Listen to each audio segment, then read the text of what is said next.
overall, just the level of competition this spring, have you been pretty happy with it, or that was a big thing going in? Do you feel like you've gotten what you hope to get out of them in that regard? I believe we've competed as a units, offense and defense, every day, and had some spirited competition like today in the 1 minute.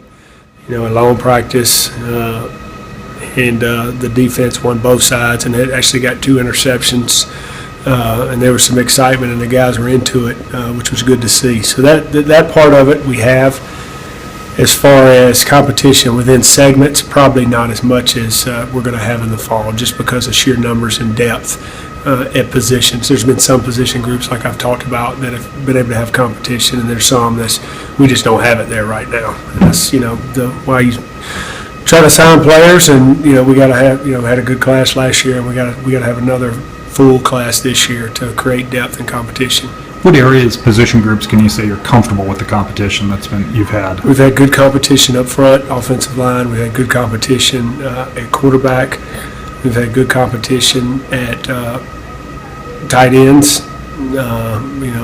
I'd say 2-2. Danny Woso and Nolan have separated themselves a little bit, but there's competition between those 2 guys. Now Nolan, he's going to push himself no matter what, but I think Danny has risen level of where he was last year, and then there's been some competition in the secondary a little bit, but with some injuries and stuff, we hadn't had as much as I would like.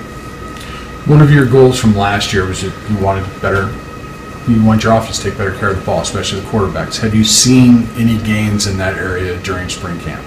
I have in the scrimmages. Those are the most realistic chances of where we're trying to play actual football and taking care of the ball.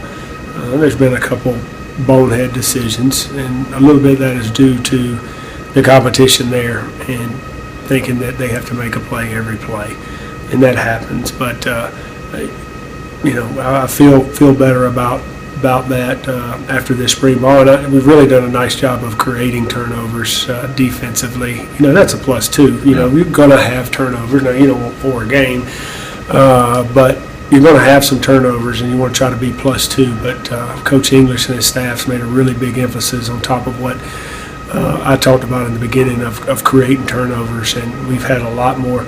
We had a tip ball, dive, and interception today to win the 1 minute. Our guy dropped it, and the guy made a play, and every time a guy drops it, they're immediately the whole team on the field and on the sideline is doing 10 push-ups every time.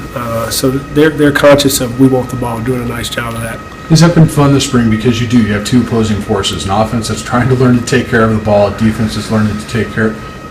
In that regard, are they making each other better at what they're trying to accomplish? There's no question. You want guys that are being aggressive and attacking the ball defensively and not sitting back on their heels. It makes you run sharper routes offensively. You got to throw it in tighter windows. You got to come back to the ball. And they're doing a great job of stripping and trying to punch and strip the ball carriers, and that's what you want to see. And we're going to implement some new drills even more going into fall camp.